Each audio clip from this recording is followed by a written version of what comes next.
நடுவர் அவர்களே, ஒரு காலகட்டங்களெல்லாம் இந்த பேருந்து நிலையத்துல பார்த்தோம்னா இந்த டோலாக்கு அடிச்சுக்கிட்டு இருப்பாங்க ஒரு கூட்டம்.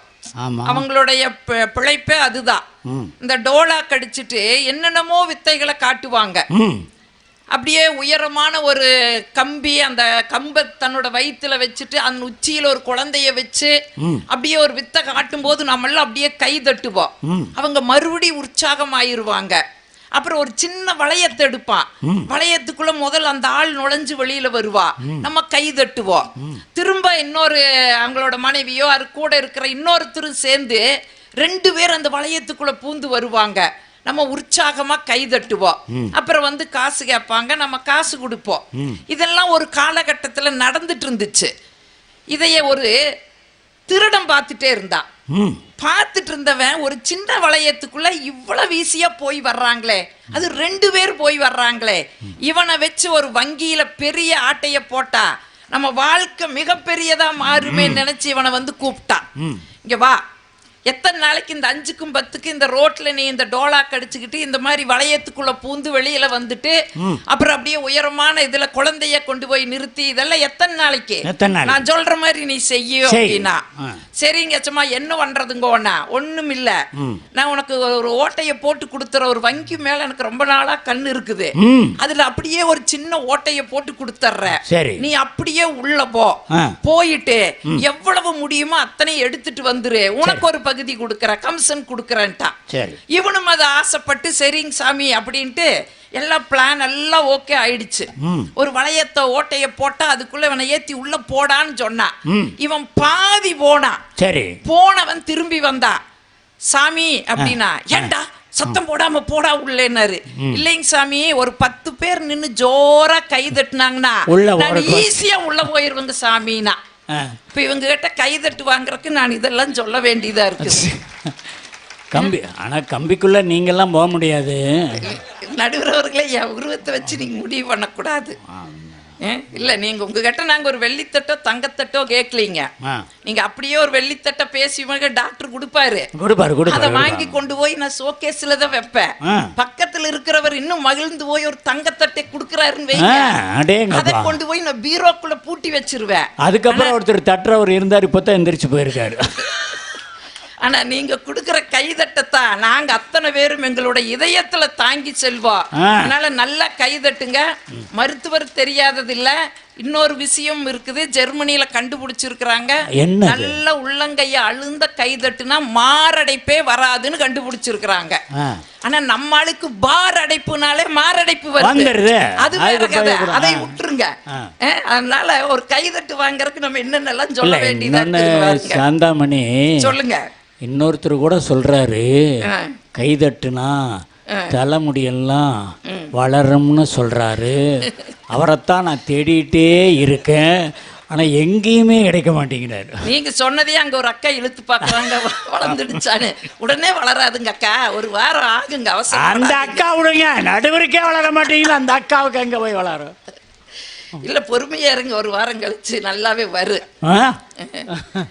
நடுவர் அவர்களே, ஒரு நல்ல தலைப்புங்க. ஆமா, புத்தகங்கள் வாசிக்கவா வாழ்க்கைக்காங்கிறதா ஒரு கேள்வி. ஆமா, அணித்தலைவர் வந்தாரு, எல்லா இலக்கியங்களையும் படிச்சுட்டு வந்து இங்க லேகியம் வித்துட்டு போனாரு. லேகியம்? ஆமா. அப்படியே ஒரு பட்டியல் போட்டு அதை சொல்லி இதை சொல்லி அப்படி இப்படின்னு ஒரு பட்டியல் போட்டார். அப்ப அது லேகியம் தானே. என் தம்பி வந்தான், யார் கடைபிடிக்கிறாங்க, யார் வாழ்கிறார்கள் அப்படி, யார் வாழ்கிறார்கள் அப்படி அப்படின்னு ஒரு கேள்வியை கேட்டான். இங்க யார் வாழ்றாங்க கணக்குல நீ வாழ்றையாங்கிறத என்னோட கேள்வி. அவ்வளவுதான். ஒரு செய்தியை சொன்னார் பாருங்க, நீங்க எல்லாருமே கவனிச்சீங்க. சர்க்கரை வியாதிக்கு ஒரு புத்தகம் எழுதி இருக்கிறாங்க. அந்த புத்தகம் சர்க்கரை வியாதி இல்லாதவனுக்கு என்ன பயனை தருகிறது? பெரிய பல்கலைக்கழக கேள்வியை கேட்டுட்டு போன அவனுக்கு சுகர் 300 இருக்குது. நீ கடைபிடிக்கல, டாக்டர்கிட்ட போனா டாக்டர் சொன்னாரு சுகர் போகணும்னா நடக்கணும்னாரு, தினம் 4 கிலோமீட்டர் நடக்கணும்னாரு. நடக்கிறத சொல்லுங்க. உடனே அவர் சொன்னாரு, நடக்கலைன்னா காரியம் நடக்கும், பரவாயில்லையான்னாரு. சரி நடக்கிறேன்னாரு. 1 மாசம் கழிச்சு வாங்கன்னாரு. போயிட்டா. போயிட்டு 1 மாசம் கழிச்சு டாக்டர் ஃப்ரீயா நீங்க சொல்ற மாதிரி இல்ல இன்னைக்கு ஃபீஸ் தான் அப்படின்னாரு. ஆமா, ரொம்ப டாக்டர் விவரமான டாக்டர், விவரமான. விளையாடாதீங்க டாக்டர். நீங்க நடந்துட்டு 1 மாசம் கழிச்சு வர சொன்னீங்க. நான் இப்ப வரவா அப்படின்னு. யாரப்பா நீ எங்க இருக்கிறேன்னு. நான் கோயம்புத்தூர் தனபாலுங்க. நீங்க தினம் 4 கிலோமீட்டர் நடக்க சொன்னீங்களா? நான் தினம் 4 கிலோமீட்டர் நடந்து இப்ப சேலத்துல வந்து நின்னுட்டு இருக்கிறேனுங்க. எப்ப வர்றதுங்கன்னு கேட்டாப்ல. எப்ப நீங்க கடைபிடிக்கல அப்படிங்கறக்காக யாருமே புத்தகத்தை பின்பற்றல அப்படின்னு நீங்க வந்து பேசுறது நியாயமா நான் கேக்குறேன். இன்னொரு செய்தியை சொன்னாரு பாருங்க. அவங்க வீட்டு அம்முனி பாயாசம் வச்சாங்களா. அப்புறம் அந்த பாயாசத்தை எடுத்து சாப்பிடும் போது உதடு ஒட்டி அடிச்சா. உடனே அது யூடியூப பார்த்து சமைச்சிருக்கிறாங்க. உடனே அவங்களுக்கு போன் போட்டா அவங்க சொன்னாங்களாமா, உன்னை யாரையா சாப்பிட்டு பார்க்க சொன்னது? சமைத்து பாருதான் அதுல போட்டிருக்குது. அப்ப புத்தகங்களும் வாசிக்கத்தானேனாரு. நடுவர் அவர்களே, நாங்க மறுக்கல. இந்த புத்தகங்கள் வாசிக்கத்தான் அப்படின்னு சொல்றதுனால நேரடியான பாதிப்புக்கு நானே ஆளானேன் நடுவர் அவர்களே. நீங்களே? ஆமா. என்ன பாதிப்பு? என்ன சொன்னா, அறம் செய்ய விரும்புனா. ஆமா இல்லீங்களா? மற்றவங்களுக்கு கொடுத்து உதவணும். சரி, கொடுத்து உதவுற மனப்பான்மை தான் என் தம்பி கிடையாது. ஏன்னா வாசிச்சுக்கிட்டு அப்படியே போறவன். அதனால அறம் செய்யறது அடுத்த கைக்கு ஏங்க புரியுற மாதிரி சொல்றேங்க. அடுத்த கைக்கு சுண்ணாம்பு தரமாட்டானுங்க என் தம்பி. அவ்வளவுதான், அவ்வளவுதானுங்க. இதுக்கு காரணம், அதுக்கு காரணம் இதுக்கு வெட்ட வெளிச்சமா வேற எப்படிங்க சொல்ல முடியும்? அடுத்த கைக்கு சுண்ணாம்பு தரமாட்டா. 6 மாசத்துக்கு முன்னாடி என்கிட்ட ஒரு 3000 ரூபாய் கடனை வாங்கினா. வாங்கினவன் இது வரைக்கும் கொடுக்கல. ஏதோ இப்பவாது டாக்டருக்கு முன்னால, கம்பன் கழக தலைவர்களுக்கு முன்னால எனக்கு ஒரு நீதி கிடைக்க வேண்டும் அப்படிங்கறதுக்காக இந்த மகளிர் தின நாளில நடுவர் அவர்களே, நீங்களும் சொல்லிட்டீங்க அர்த்தநாரி ஈஸ்வரர்னு. ஏதோ உங்க மூலியமாவது எனக்கு ஒரு நீதி கிடைக்குங்கிறதுக்காக நான் கேட்கிறேன். இந்த மாதிரி பிளானோட எல்லாம் கிளம்பி இருக்கீங்களா? என்னங்க நடுவர் அவர்களே, ஏதோ இன்னைக்காவது அதுக்கு ஒரு விடிவு காலம் கிடைக்கும். என்ன பேசுனது அப்படி பேசினாப்படி இல்லைங்க. அதுக்கு நாமக்கல் தான் கிடைச்சதா? என்ன பண்றது, இங்க தானே எங்களை புத்தக திருவிழாவில கூப்பிட்டு இருக்கிறீங்க. அப்ப இங்க தானே நான் சொல்ல முடியும். நடுவர் அவர்களே கொடுக்கல. சரி சரி, நம்ம படிச்சிருக்கிறோம். தம்பி கூட பிறந்தவனும் ஆயிட்ட. எப்படி நம்ம நேரடியா போய் அதை சொல்றது? எங்க பாட்டன் வள்ளுவன் எனக்கு துணை செஞ்சானுங்க. என்னமோ வாசிக்கன்னு சொன்னைய துணை செஞ்சாரு. ஒரு திருக்குறள் எடுத்து என் கையில கொடுத்தாரு. நான் செல் எடுத்தேன். அதுல ஒரு மெசேஜ் போட்டேன். நன்றி மறப்பது நன்றென்று அப்படின்னு ஒரு மெசேஜ தட்டி விட்ட. இந்த வாசிக்கிற கும்பல் அடுத்தது மெசேஜ் அப்படியே திருப்பி போடுது பாருங்க. நன்றல்ல அன்றே மறப்பது நன்று சொல்லி 3000 ஸ்வேகா பண்ணிக்கிட்டு இங்க வந்து வாசிக்கணும் இப்படித்தான் இருக்கு. நாங்க என்ன சொல்ல வர்றோம்? நீங்களும் தான் இந்த 3000க்காக இப்படியா போடுறது?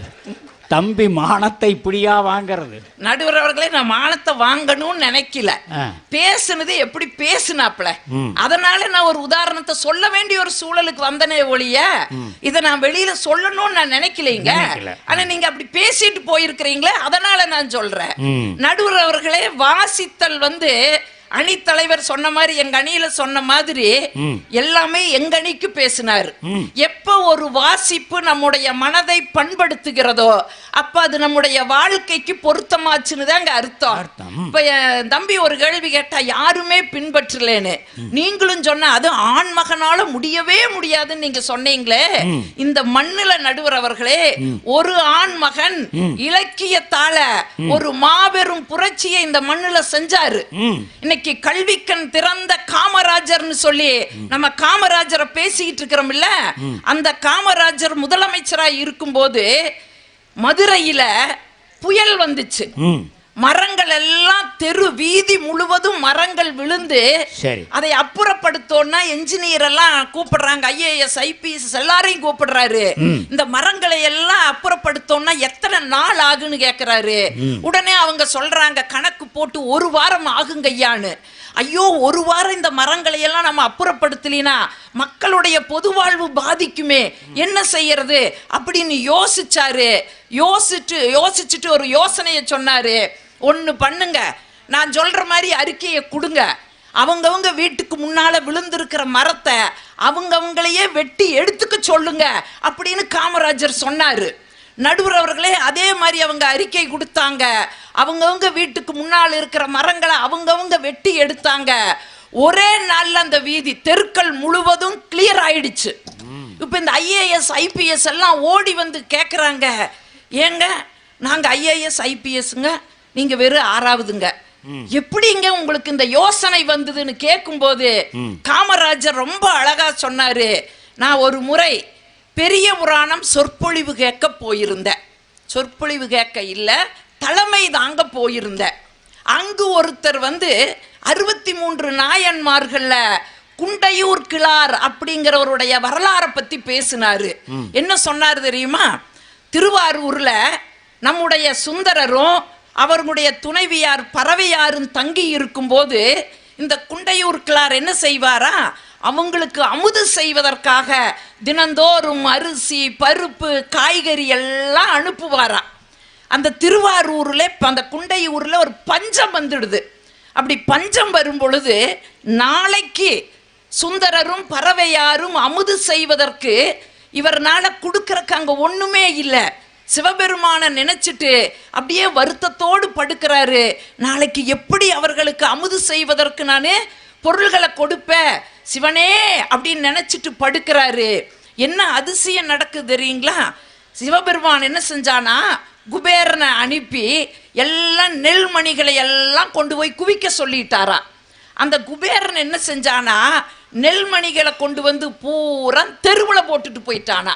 இப்போ இந்த தெருவில் கிடக்கிற இந்த நெல்மணிகளை எப்படி மக்களுக்கு கொடுக்கறது அப்படின்னு சொல்லும் பொழுது பறவையார் சொன்னாரா, அவங்கவுங்க வீட்டுக்கு முன்னால இருக்கிற நெல்மணிகளை அவரவர்கள் எடுத்து அவரவர்களுடைய பஞ்சத்தை போக்கிக் கொள்ளுங்கள் என்று பறவையார் சொன்னாருங்கிற இந்த செய்தியை அந்த பேச்சாளர் சொன்னாரு. நான் கேட்ட அதைத்தான் நான் இன்னைக்கு இங்க அறிக்கையா சொன்னேன். இந்த வீதி கிளியர் ஆச்சுன்னு சொன்னா இதத்தானே வாழ்க்கையில பின்பற்றுறாங்க. நாங்க பேச வந்திருக்கிறோம், என்ன வந்து பின்பற்றுகிறீர்களா அப்படின்னு சொல்லி பெரிய கதையெல்லாம் சொல்லி உருக்கமா கதையை சொல்லிட்டு போற அந்த உருக்கத்தை தாங்க நாங்க வாழ்க்கையினுடையதுன்னு நாங்க சொல்லிட்டு இருக்கிறோம். நடுவர் அவர்களே, சீனாவுல மங்கோலிய மன்னன் அரசு பொறுப்பேற்கிறான். அந்த மங்கோலிய மன்னன் அரசு பொறுப்பேற்ற உடனே என்ன செஞ்சானா, அங்க இருக்கிற புத்தகத்தை எல்லாம் எரிக்க சொல்லிட்டானா. அத்துணை புத்தகத்தையும் எரிக்க சொல்லி எரிச்சிட்டாங்க. எதற்கு புத்தகங்களை எல்லாம் எரிக்க சொன்னீங்கன்னு கேட்கும்போது அந்த மன்னன் சொன்னானா, இந்த புத்தகங்கள் இருந்துச்சுன்னா இதை படிக்கிற மக்கள் அறிவாளிகளா ஆயிருவாங்க, ஆட்சியில கேள்வி கேட்பாங்க, அதனால இவர்கள் அறிவாளி ஆகக்கூடாதுங்கிறக்காகத்தான் அந்த புத்தகங்களை எல்லாம் எரிக்க சொன்னேன்னு சொன்னாரா. அப்போ மற்றவங்க கேட்டாங்களா, சரி புத்தகங்களை எரிச்சிட்டீங்க, படைப்பாளிகள் இருக்கிறாங்கல்ல, அந்த படைப்பாளிகளை உங்களால் என்ன செய்ய முடியும்னு கேட்கும்போது அந்த மன்னன் என்ன செஞ்சாரா, அத்துணை படைப்பாளிகளையும் கொன்று அவர்களுடைய எலும்புகளை கொண்டுதான் சீன பெருஞ்சுவரையே அந்த மன்னன் கட்டி இருக்கிறான் என்று சொன்னால், இன்னைக்கும் அந்த சீன பெருஞ்சுவரிலே படைப்பாளிகள் வாழ்ந்து கொண்டு தாங்க இருக்கிறாங்க. அதைத்தாங்க நாங்க வாழ்க்கைன்னு சொல்ல வந்திருக்கிறோம். என்ன வந்து நீங்க இங்க பேசிட்டு போறீங்க? நான் கேட்கறேன் நடுவர்களே, நம்ம தினந்தோறும் எந்திரிக்கிறோம், தினந்தோறும் நம்முடைய வீட்டுல நாள் காட்டி இருக்குது, காலண்டர் இருக்குது. அந்த காலண்டரை போய் நம்ம தினம் கிழிக்கிறோம். தினம் ஒரு பொன்மொழி இருக்குதா இல்லைங்களா? அதை வாசிக்கிறோமா இல்லையா? அந்த பொன்மொழிகள் என்ன சாதாரண பொன்மொழிகளாவா இருக்குது? ஒரு காலண்டரை எடுத்து நான் கிழிக்கிற நடுவர் அவர்களே, அதுல ஒண்ணு போட்டிருக்குது பாருங்க, நாள் என்பது நாள் அல்ல, நாள் என்பது நாள் அல்ல, வாழ்நாளை வெட்டி போடும் வாழ் அப்படின்னு சொல்லி ஒரு பொன்மொழிய அதை நம்ம பார்க்கிறோம்னா, இதை பார்த்துட்டு வாசிச்சுக்கிட்டு போக முடியுமா? அதுல எத்தாம் பெரிய உண்மையை அந்த வார்த்தை நம் பொன்மொழி நமக்கு சொல்லி கொடுத்துருக்குது. ஏதோ வீணாக வாழ்நாளை கழிக்காதீங்க, நம்முடைய வாழ்நாள்ல நம்முடைய எச்சத்தை ஏதாவது இந்த மண்ணில விட்டுட்டு போகணுங்கிறத தாங்க நமக்கு சொல்லி கொடுக்குது. ஒரு சாதாரண பறவையும் கூட நடுவர் அவர்களே தன்னுடைய வாழ்நாள்ல 3000 மரங்களை நட்டு கொண்டுதான் மறைகிறது என்று சொன்னால் காகம் தெரியும். காகம் தன்னுடைய வாழ்நாள்ல 3000 மரங்கள் இந்த மண்ணுல நடுதுங்களா? ஏன்னா வேப்பம்பழத்தை சாப்பிடுதா, அந்த வேப்பம்பழம் எச்சில்ல வரும் பொழுது அது எந்த இடத்துல விழுகுதோ அந்த இடத்துல ஒரு வேப்ப மரம் முளைத்து வருகிறது என்று சொன்னால், ஒரு பறவையும் கூட இந்த மண்ணிலே தான் வாழ்ந்ததற்கு ஒரு அடையாளத்தை விட்டு செல்லும் பொழுது 6 அறிவு படைத்த மனிதர்கள் நமக்கு பிறகு ஒரு அடையாளம் என்று சொன்னால் அதை தாங்க நாங்க புத்தகங்கள்னு சொல்றோம். அந்த புத்தகங்களை நம்ம பின்பற்றி நம்முடைய வாழ்க்கையை மேம்படுத்தியதால தாங்க நீங்க இன்னைக்கு சங்க இலக்கியம் பேசிட்டு இருக்கிறோம். சொன்னார் பாருங்க, பாரதிதாசன் சொன்னார், நூலைப்படி சங்கத்தமிழ் நூலைப்படி, காலையில் படி கடும்பகல் படி, மாலை இரவு பொருள்படும்படி நூலைப்படி சங்கத்தமிழ் நூலைப்படி, கற்பவை கற்கும்படி வள்ளுவன் சொன்னபடி கற்கத்தான் வேண்டுமப்படி, கல்லாதவர் வாழ்வது எப்படி, பொய்யிலே முக்கால் படி புரட்டிலே கால்படி, உலகம் ஏமாறும்படி வைத்துள்ள நூல்களை கற்பது ஒப்புவது எப்படி, தொடங்கையில் வருந்தும்படி ஆயினும் ஊன்றிப்படி. இதுதாங்க ஆயினும் ஊன்றிப்படி வாழ்நாள் இன்பப்படின்னு சொல்லி அந்த பாரதிதாசன் சொல்றாருன்னு சொன்னா இதை நீங்க சாதாரணமா கடந்து போவீங்களா ஐயா? நான் கேட்கிறேன், அப்படியே வாசிச்சுக்கிட்டு போற வரிகளா இந்த வரிகள் எல்லாம்? இதுகெல்லாம் வைர வரிகள் இல்லையா? இதுதாங்க நம்முடைய வாழ்க்கையை திருத்துது. இன்னுங்க நடுவர் அவர்களை, மருத்துவர் இருக்கிறனால நான் சொல்றேன், மருத்துவமனையில நிறைய மருத்துவமனைகள்ல எழுதி போட்டிருப்பாங்க சில வாசகங்கள். எய்ட்ஸுக்கு எழுதி போட்டிருக்கிறாங்க. என்ன தெரியுங்களா? நீ ராமனாக இருந்தால் உனக்காக காத்திருக்கும் சீதை, நீ ராமனாக இருந்தால் உனக்காக காத்திருக்கும் சீதை, நீ காமனாக இருந்தால் உனக்கு காத்திருக்கும் சிதைன்னு சொல்லி, எங்க இதை விட என்னங்க நம்முடைய வாழ்க்கையை பண்படுத்த வேணும்? இந்த வார்த்தையை படிச்சுட்டு கடந்து போக முடியுமா? ஆனா போனீங்க ஒரு காலகட்டத்துல இந்த தனபாலும் இந்த அழகரும் பேசுற பேச்ச கேட்டு வாசிக்கத்தான்னு சொல்றத கேட்டு நடுவர் அவர்களே, ஒரு காலகட்டத்துல பாரதி பாடினான் 30 கோடி முகமுடையாள்னு பாடின நாட்டுல இன்னைக்கு 127 கோடி வந்திருக்குது இல்லைங்களா?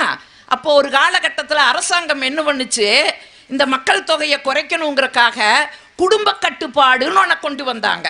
அதுல எல்லாம் வேலை செஞ்சது எங்களை மாதிரி இருக்கிற ஆசிரியர்கள் தான். எங்களுக்கு ப்ரமோஷன் வரணும்னா, இன்கிரிமெண்ட் வரணும்னா நாங்க ஒரு ஆளையாவது குடும்ப கட்டுப்பாடு பிடிச்சு கொடுக்கணும். புள்ள பிடிக்கிற வேலை நாங்க வந்தாலே எங்க கிராமத்துல ஓடோடுன்னு ஓடுவாங்க. நானெல்லாம் ஆசிரியர், எங்க அப்பத்தா சொல்லிட்டே இருப்பா, அவ வந்தான்னா ஏதாச்சும் கதவை சாத்துங்கடி இழுத்துருவா. ஒருத்தர் தெரிஞ்சுக்க மாட்டாங்க. ஏதோ புள்ள பிடிக்கிறவங்களை பாக்குற மாதிரியே எங்களை பார்த்து பயந்து பயந்து ஓடுனாங்க. அதையும் மீறி நாங்க எல்லாம் போய் சொன்னோம், இது வேலைக்கு ஆகல, ஒண்ணு நடக்கல. பார்த்தாங்க, சரி எச்சரிக்கை கொடுக்கலாம். உயரமான தண்ணி தொட்டியில முக்கோணத்தை வரைஞ்சாங்க. முக்கோணத்தை வரைஞ்சு குடும்ப கட்டுப்பாடுனாங்க. அப்படி நின்னு பார்த்தா போயிட்டாங்க. அந்த 2 கோஷ்டியும் நின்னு பார்த்துச்சு, போயிடுச்சு. மரத்துல ஒண்ணு அதுதான் வாசிக்க வச்சு, அதனால பார்த்துட்டு போயிடுச்சு. அடுத்து பார்த்தாங்க, என்னடா அங்க நிக்கிறாங்க, பாக்குறாங்க, போயிடுறாங்க. சரி அடுத்து கழிவறையில் எழுதி வச்சாங்க, அங்கேயும் கண்டுக்கல. கடைசியில மரத்துக்கு மரம் எழுதி வச்சாங்க, ஒன்னும் கண்டுக்கல. தென்னை மரத்துல எழுதி வச்சாங்க. தென்னை மரத்துல நாம் இருவர் நமக்கிருவர் எழுதி வச்சாங்க. என்ன ஆச்சரியங்க, தென்னை மரம் 2 காய்தான் காய்ச்சுங்க. தென்னை மரம் 2 காய்தான் காய்ச்சுதுங்க. ஓரறிவு இருக்கிற உயிரினத்துக்கு அது போயிருக்குது, இந்த 6 அறிவு இருக்கிற ஜென்மத்துக்கு வரலையாங்கிற வருத்தத்துல தாங்க நாங்க வந்து நின்றுட்டு இருக்கிறோம். ஆனா சாந்தாமணி என்ன வந்து சொல்லிட்டு இருக்கு, ஜென்மம்னு சொல்றதை எப்படிமா ஏத்துக்கிறது? இல்லைங்க 7 ஜென்மத்திலே இவருதான் வேணும்னு அந்த மனைவி கட்டி இருக்காளா இல்லையா? அத போய் ஒரு அதை ஞாபகப்படுத்தாதீங்க. நீ 7 ஜென்மம் வந்த நிகழ்ச்சி கிளம்பும் போது சாமியை கும்பிட்டு போயிடலான்னு போய் கோயிலுக்கு போலான்னு. சரி எனக்கு மூடுல நீயே போனாரு. சரி நான் போய் கும்பிட்டு வந்தேன். என்ன கும்பிட்டேன்னு கேட்டாரு. 7 பிறவிக்கு நீங்க தான் எனக்கு கணவனா வரணும் சாமி கிட்ட வேண்டுனேன்னு. சரி இரு வர்றேன்ட்டு ஓடுனாரு. அவரு ஏங்க மூடு இல்லைன்னு சொன்னீங்க, நீ தான் மூட கிரியேட் பண்ணிட்டிய அப்படின்னு போய் கும்பிட்டாரு. என்னங்க கும்பிட்டீங்கன்னு, மாமனுக்கு இதுவே 7வது பிறவியா இருக்கும். நீங்க அதையெல்லாம் ஞாபகப்படுத்தாதீங்க நடுவர் அவர்களே. நான் இப்படி சொல்லி முடிச்சிடறேனுங்க. நம்முடைய முத்தமிழ் அறிஞர் டாக்டர் கலைஞர் அவர்களுடைய வரிங்க இதுதாங்க நம்முடைய வாழ்க்கையினுடைய அந்த வளப்படுத்துற வரிகள். ரொம்ப அழகா எழுதினாரு. காகிதத்தை சுருட்டி கந்தகத்தை வைத்து திரியிட்டு கொளுத்தினால் மட்டும் வெடிக்காது, வார்த்தைகளை சுருக்கி வாக்கியத்தில் அமைத்தாலும் கூட அதுவும் கூட வெடிக்கும்னு சொல்லி முத்தமிழ் அறிஞர் டாக்டர் கலைஞர் அவர்கள் எழுதினார்னு சொன்னா அதைத்தான் நாங்க சொல்றோம். அந்த வாக்கியங்கள் தான் நம்முடைய வாழ்க்கையை பண்படுத்தும், நீங்கள் டாக்டர் அம்பேத்கரை நினைவுபடுத்திட்டு போனீங்க. டாக்டர் அம்பேத்கர் அவர்கள் நூலகத்துக்குள்ள போனார்னா வாட்ச்மேன் வந்து கெஞ்சுவாரா, நீங்க வந்தாத்தாங்க சாமி நான் நூலகத்தை மூடிட்டு வீட்டுக்கு போகணும், எனக்கு பொண்டு பிள்ளையெல்லாம் இருக்குதுங்க சாமி அப்படின்னு சொல்லுவாரா. அது வரைக்கும் மெய் மறந்து படிப்பாரா. அப்படி அவர் படிச்சதுனாலதான் நடுவர் அவர்களே நேரு பிரதமர் ஆனவுடனே ஒரு 7 பேர் கொண்ட ஒரு குழுவை, அதாவது குடியரசாக விளங்கக்கூடிய ஒரு நாட்டுக்கு அரசியல் அமைப்பு சட்டம் கட்டாயம் தேவை என்று ஒரு 7 பேர் அடங்கிய குழுவை போட்டாங்க. அதுல 6 பேர் என்னால முடியலன்னு போயிட்டாங்க. ஏன்னா அந்த 6 பேருமே இவங்க 2 பேர் வேச்ச கேட்டவங்க, வாசிச்சுக்கிட்டு போனதுனால அவங்கனால செய்ய முடியல. ஆனால் அம்பேத்கர் அவர்கள் எங்களுடைய பேச்சுக்கு மதிப்பு கொடுத்ததுனால நடுவர் அவர்களே தனி ஒரு மனிதனாக இருந்து இந்தியாவினுடைய அரசியல் அமைப்பு சட்டத்தையே அம்பேத்கர் அவர்கள் உருவாக்கினார் என்று சொன்னால், இன்னைக்கு நீதிமன்றத்துல நம்ம பேசிக்கிட்டு இருக்கிறோம்ல, இபிகோ செக்ஷன் படி இபிகோ படின்னு நம்ம பேசுறோம்னு சொன்னா அந்த அரசியல் அமைப்பு சட்டத்தையே டாக்டர் அம்பேத்கர் அவர்கள் எழுதினார் என்று சொன்னால் அதுதாங்க ஒரு நூல் தருகிற ஒரு புரட்சி, அதுதாங்க ஒரு புத்தகம் தருகிற மாபெரும் புரட்சி என்று சொன்னால், ஏதோ நீங்கள் சொல்லுவது போல வாசித்து கொண்டு போவதால வாழ்க்கையினுடைய மகிழ்ச்சி அடங்காது. என்னைக்கு அந்த வாசிப்பு நம்முடைய மனதுல பதிந்து அதையே நம்ம செயல்பாடாக செய்கிறோமோ அப்பொழுதுதாங்க அது மகிழ்ச்சி. ஆக ஏதோ வாசிப்பது என்பது அல்ல, வாசித்தபடி வாழ்க்கையை அமைத்துக் கொள்வதுதான் வாழ்க்கையினுடைய மகிழ்ச்சி. அப்படி இருக்கிறதுனாலதான் இன்னைக்கு இத்தனை பேர் இங்க உட்கார்ந்து இருக்கிறாங்க, இத்தனை படைப்பாளிகள் உருவாங்குறாங்க. ஒரு தைரியம் பாருங்க, ஒரு புத்தக திருவிழாவில வந்து இவ்வளவு தைரியமாக வாசிக்க வாசிக்க அப்படின்னு பேசுறாங்கன்னா இவங்களை இந்த கேட்டு தாண்ட விடலாமா? இந்த மக்கள் உங்கள் கைவசம் ஒப்படைக்கிறேன். வாய்ப்புக்கு நன்றி, வணக்கம்.